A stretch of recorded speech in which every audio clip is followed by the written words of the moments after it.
They were enemies from the start. She was chaos in red lipstick. He was order in scrubs. But one reckless night will blur the line between hate and hunger. And what begins as lust might just end in heartbreak. Because sometimes, the one person you can't stand is the one you can't let go.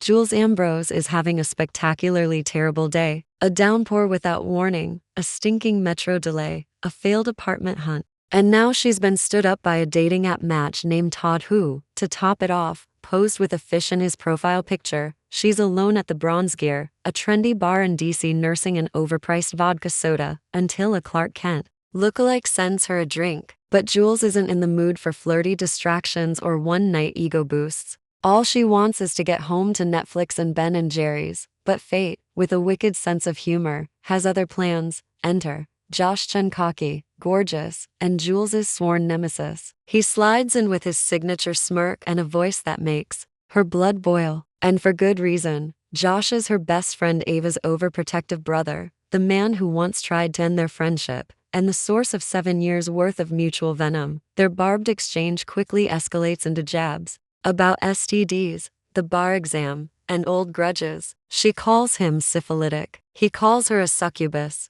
The tension crackles not just from hatred, but something dangerously magnetic just beneath. Just as Jules storms out into the night, her mind swirling with frustration and flashbacks, she makes a fatal miscalculation. It's March 2nd. Her estranged mother's birthday. As guilt and old trauma flood her system, she's blindsided. A mugger slams a gun into her back, demanding her wallet and phone. But Jules, raised by chaos, hardened by her past, doesn't freeze. She flips the script, disarms him, and turns the gun on him just as Josh appears. And now it's a standoff. Jules holding a gun, Josh speechless. The mugger cursing his luck. Sirens wail in the distance as Jules calmly explains that she called the cops. You should have just walked away, she tells Josh. But he didn't. After a chaotic arguing statements to the police, Josh and Jules find themselves side by side at the metro station. Despite their usual sniping, something's different. Jules is quiet, almost too quiet. Josh sees through the fog. She's shaken, even if she refuses to show it. And against every cell in his brain screaming at him to walk away, he can't help but check if she's okay. Jules insists she's fine, but her trembling hands betray her. The adrenaline's fading, and the trauma is hitting like a freight train. She won't admit it, but the near miss triggered something deeper, darker. Ghosts from her past she refuses to face. Their argument simmers again. Josh furious she didn't just give the mugger her wallet. Jules offended by his scolding. But underneath it, there's something raw. And when they part ways, Josh tries to shake her off, but he can single quotes T.so. He does something completely unlike him. He trails behind her in the dark, making sure she gets home safe. Not that she'll ever know. Inside her shared townhouse, Jules pastes on a smile for her roommate Stella. She lies, says the date just didn't show. She doesn't mention the mugging, or the way her body trembled when she reached her door, or the fact she nearly crumpled from the weight of a memory best left buried. She showers in silence, letting the water wash away the fear and guilt, whispering to herself that she's not the girl she used to be. Not the teenager stuck in Ohio, not Adeline's daughter, not a victim. She's days away from finishing law school. She's finally about to win, and she refuses to let anything or anyone drag her back. By the time Ava's surprise birthday party rolls around, Jules is in full distraction mode. Dressed to kill and armed with charm, she's back to being the confident, sarcastic firecracker everyone knows. The venue is lavish courtesy of Ava's ultra-rich boyfriend, Alex Volkov. Chocolate fountains, live DJ, the works. Ava is glowing, and Jules is thrilled until the human thorn in her side shows up again. Josh, tall, smug, and annoyingly sexy in black. They exchange barbs as usual, but they're not the only ones with tension. Josh and Alex, once best friends, haven't spoken in years after a brutal fallout involving betrayal and trust. Still, Jules is too preoccupied with Ava's happiness to let Josh ruin her night. Bridget, literal Queen Bridget of Eldora, arrives unexpectedly, and the celebration kicks into overdrive, until Ava drops a bombshell. She invites Jules and Josh on a weekend ski trip to Vermont, just the four of them. Jules nearly chokes on her drink. Josh tries to back out, claiming he's working that weekend, until he hears the magic words, triple black diamond, the ultimate ski trail. And Josh, The adrenaline junkie can't resist. Both are trapped. Later that night, Josh nurses a drink at the bar, brooding about Alex, when Jules slinks up beside him, sparkling in gold and dangerous curves. Their insults start up again, sharp, snide, laced with heat. They argue about Alex, trust, growing up, betrayal, until Jules lets something slip, something personal, something real. Josh hears it. How do you know I haven't already? It's not just about him. She knows what betrayal feels like. Their gazes lock just for a second and something passes between them. A crack in the armor. Then it's gone. Jules retreats. Josh tries to brush it off. She's just playing games, right? She's a succubus in heels. He warns the bartender to steer clear, even jokes about Jules being a demon who'll drain the life from anyone who touches her. But his hands are tight on his glass, and his eyes keep drifting back to the dance floor. To her. Jules returns home from the party and breaks down. Just a little. Quiet tears in the bathroom. The memories keep coming. Ohio, her mother, the man who shattered her. She can't let herself feel, because if she does, she might drown in it.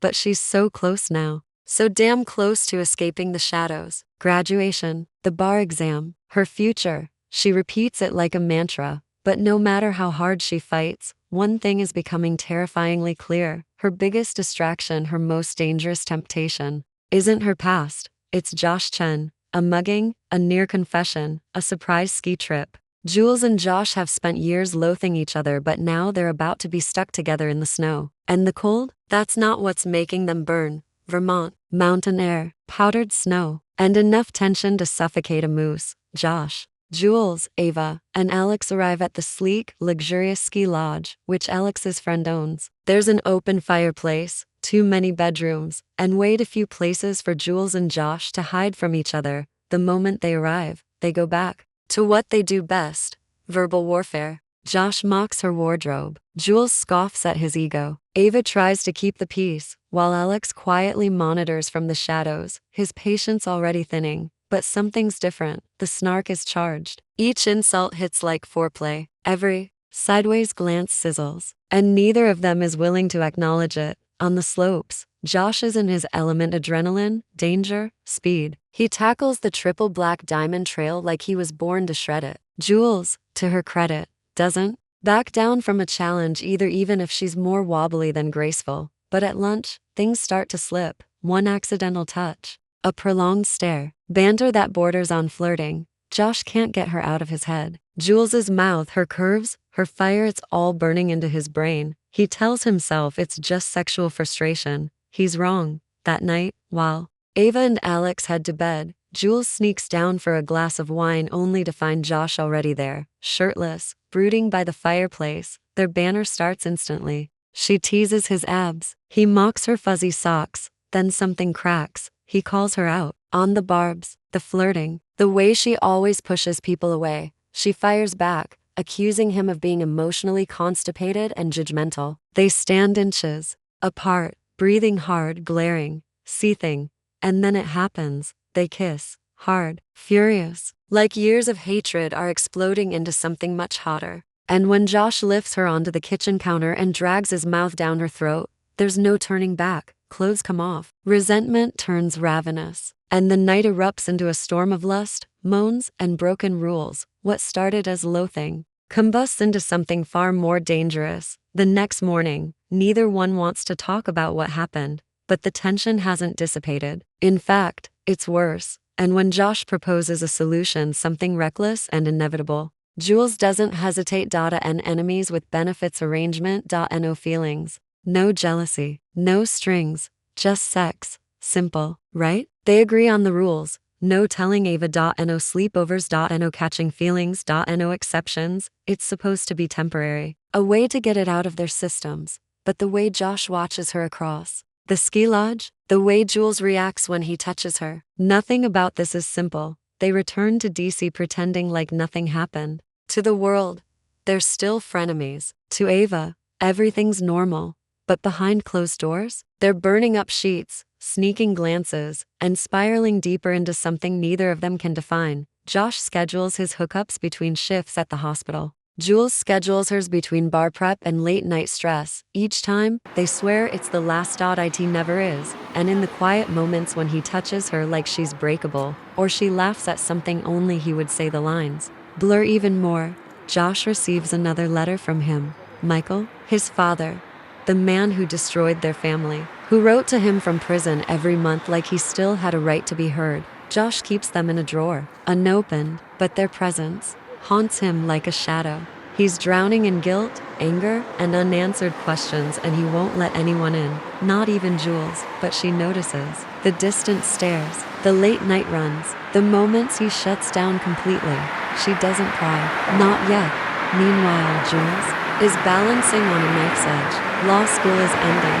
The bar exam is looming. She's fighting for control of her future, and her past is clawing at the door. She still hasn't spoken to her mother. She still wakes up at night from dreams she can't explain. And worse, she's starting to want Josh, not just his body, but his quiet strength, his rare moments of softness, the way he makes her laugh even when she wants to slap him. And that terrifies her more than anything. One night, after a brutal shift, Josh gets a text from Jules, just 3 words, "I need you." No sarcasm, no snark. He doesn't hesitate. He shows up at her door, and the second she sees him, her mask crumbles. She's had a panic attack. Her apartment search has hit a dead end. Her mother sent her a message. It's too much. Josh doesn't ask questions. He just holds her. It's the first time they sleep in the same bed. No sex, just warmth, just silence, just comfort. And neither of them talks about how terrifyingly good it feels. Things get complicated when a rumor surfaces at their hospital. A whisper that Josh might have broken a patient confidentiality rule. It's not true, but the mere accusation puts him under scrutiny. He's angry, defensive, pushed to the edge, and Jules, who was supposed to be a no-strings hookup, becomes the only person he lets in. She listens, she believes him, she makes him laugh when no one else can. And that scares him more than the threat of suspension, because this was never supposed to mean anything. Jules organizes another surprise event for Ava, low-key this time, just their closest circle. Everything is perfect, except Josh is looking at Jules like she hung the stars, and Jules, caught in his gaze, forgets to breathe. Stella notices. So does Bridget, even Alex, stoic and cold, raises an eyebrow, but Ava, still oblivious. Because despite the heat, the softness, the accidental glances, Josh and Jules haven't broken the one rule that matters most. They haven't told her, yet, what began with biting insults turned into heated nights. But now, Josh and Jules are no longer just enemies with benefits. They're something messier, more dangerous. And it's only a matter of time before the truth, the past, and feelings they swore to avoid, destroy them both. Their arrangement was supposed to be simple. But now Jules finds herself waking up to Josh's scent. Her lips curve when she hears his texts. Her nights feel colder when he's not beside her. And worst of all, she doesn't want him to leave after sex. Josh, for his part, is falling harder than he'll admit. He's memorized the way she laughs when she's truly amused, the way she goes quiet when something's wrong, the tiny tremor in her fingers she hides from everyone else. They're still pretending it's just sex, but the lies are wearing thin. Josh invites Jules to tag along on a last-minute weekend trip to New York, just 2 people who hate each other grabbing a change of scenery. They walk Central Park, eat greasy pizza, share stories on the train back, and when they fall into bed that night, something changes. There's still heat, but there's also softness, eye contact that lingers, kisses that trail down to her collarbone like a promise. Jules wakes up tangled in Josh's arms, and for a split second, she lets herself believe it's real. Secrets don't stay secret forever. Ava walks in on them, mid-kiss, mid-laugh, mid-fall. Her shock is instant, her betrayal deeper. Josh her brother, Jules her best friend. How long? She demands. Josh tries to explain, but Jules steps in. It wasn't supposed to happen, she admits. It just did. Ava storms out, eyes glassy, hurt radiating off her in waves. For the first time in years, Jules and Ava's friendship cracks, and Josh, he hates himself more than he ever has before. Jules tries to fix it, to reach out, to explain, to apologize, but Ava won't respond. The guilt eats her alive. Because Ava wasn't just her best friend, she was family. And now she's lost her. Meanwhile, Josh spirals into silence. He stops responding to Jules's texts, misses a planned meetup, avoids her calls, and when they finally cross paths again, he's cold, distant, like they're strangers all over again. Jules can't stand it. Don't do that, she says, voice cracking. Don't act like I meant nothing. But Josh just looks at her with haunted eyes and whispers, that's the problem. You meant everything. Then he walks away, while everything crumbles around her. Jules receives a message. It's from her mother, Adeline, the woman who let monsters into their house, the woman who ignored the bruises, the woman who chose her boyfriend over her daughter. Jules thought she'd buried that part of her life, but Adeline's words reopen wounds Jules never truly healed. She almost deletes the message, but some part of her angry, bitter, curious reads it over and over until her chest aches. She thought she was stronger now, but ghosts don't die just because you pretend they're not there. Josh, too, is spiraling. His father's letters pile up. He gets called into a meeting at the hospital. The patient complaint has escalated. Nothing official yet, but the board is watching him closely. And worst of all, he misses Jules. He misses her sarcasm, her fire, the way she always said what no one else dared to, the way she made him feel whole.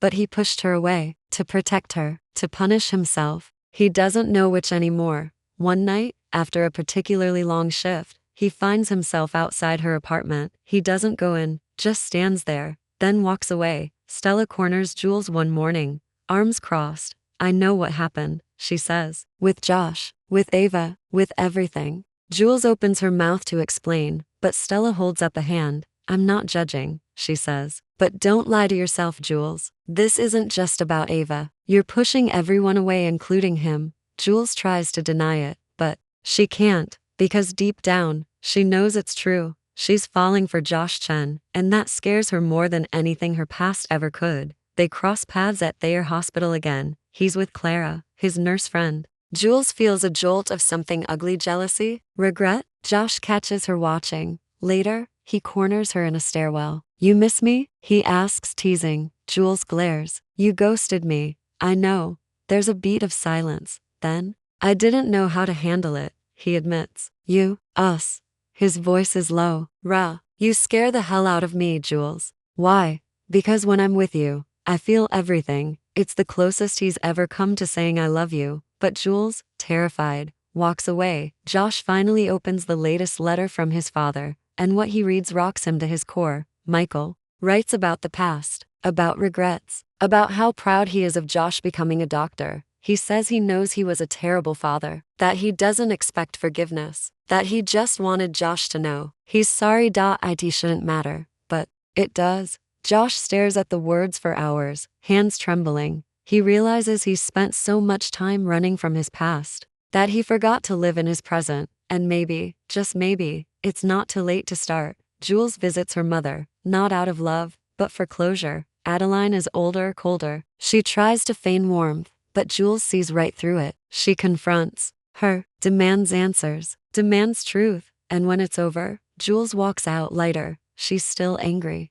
still scarred, but she's not broken, not anymore. Jules finds Ava at a coffee shop. I'm sorry, she says, for keeping secrets, for falling for your brother, for hurting you. Ava stares at her for a long time, then says softly, you didn't hurt me because you loved him. You hurt me because you lied. I know. There's silence. Then Ava reaches for her hand. Just promise me you'll stop running. And just like that, they begin to heal. The arrangement shattered. Ava found out. Secrets were exposed. And when Josh and Jules finally walked away, what was left was silence and a love neither of them were ready to admit. But now, with apologies made and old demons confronted, they each stand at a precipice. It's time to fight or lose each other for good. Jules is working late when her phone buzzes. Josh, can we talk? Her heart skips a beat. She types a reply, deletes it, tries again. Her fingers hover over send, because no matter what he says, she's already forgiven him. She always would. They meet on the rooftop of Josh's apartment building, the same place they once argued about everything,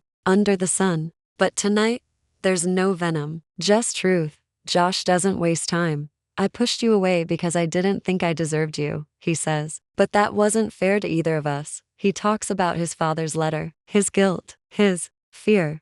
Then he pauses, eyes locked on hers, and I'm done pretending. I don't hate you, Jules. I love you.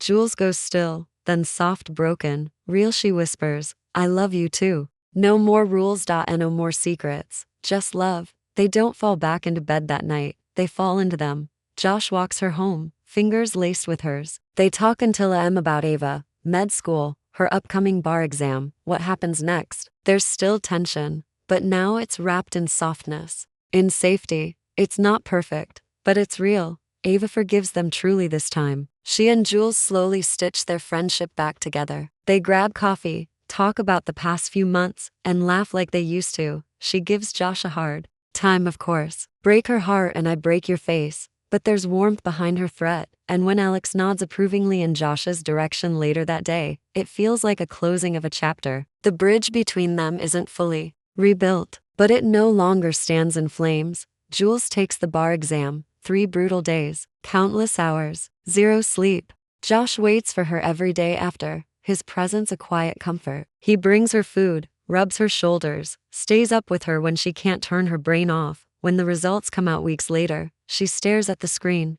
and screams. She passed. Tears stream down her face. She calls Ava, Stella, Bridget, then she runs straight into Josh's arms. He lifts her off the ground, spins her in a circle, and kisses her like she's his whole world, because she is. Josh receives a call from the hospital board.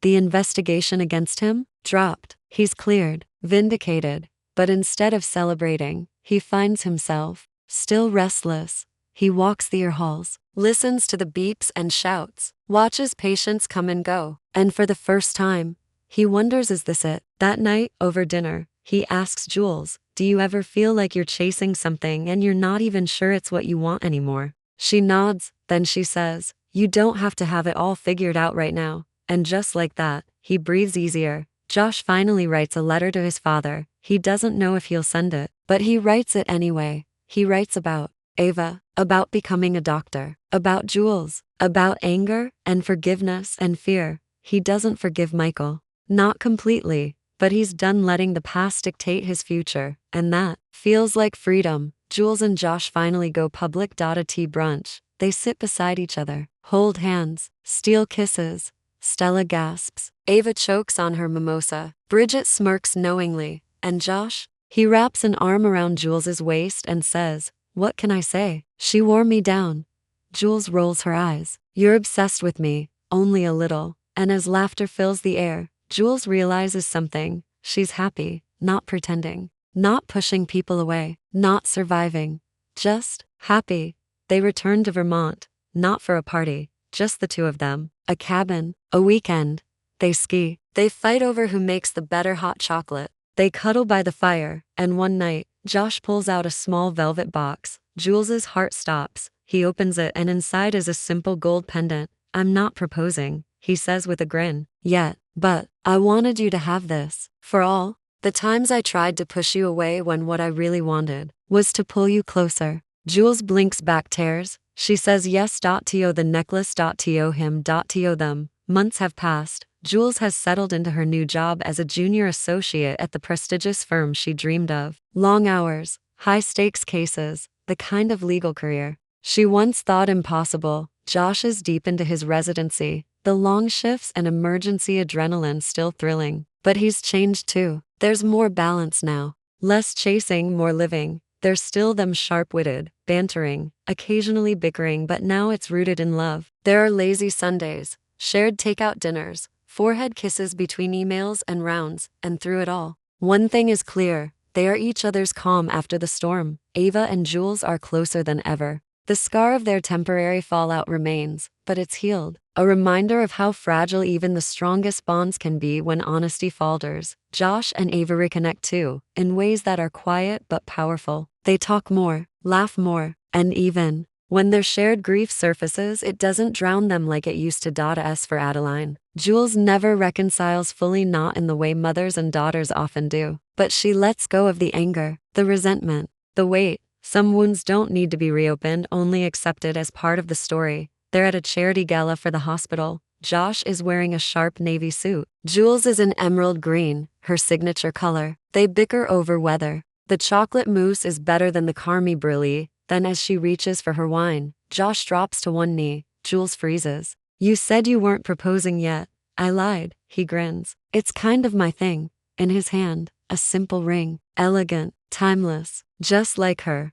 He doesn't make a grand speech. No rehearsed lines, just one sentence. I want to argue with you for the rest of my life. Jules laughs through her tears. Yes, you idiot. Obviously. The room erupts in applause. Years later, sunlight spills through the windows of a sleek DC brownstone. Jules is in leggings, reading a brief. Josh is shirtless, sipping coffee and flipping through the sports section. The quiet hum of life surrounds them. Comfort, routine, love. On the floor between them, a toddler with wild black curls and eyes sharp like her father's. Her name is Ava, after the woman who changed both their lives. They've built a home of noise and warmth. A life where past trauma doesn't disappear, but it doesn't control them anymore. Josh still drives Jules crazy. She still calls him a narcissistic know-it-all. He still calls her JR, but every day ends the same. In his arms, in her smile, with love, loud, unapologetic, and earned. Twisted Hate was never a story about perfect people falling in perfect love. It was about rage, regret, and resilience, about how enemies can become lovers. And how the most powerful kind of love is the one that's fought for tooth, nail, and heart. Because when Josh Chen met Jules Ambrose, he didn't fall in love softly, he crashed, and she caught him anyway.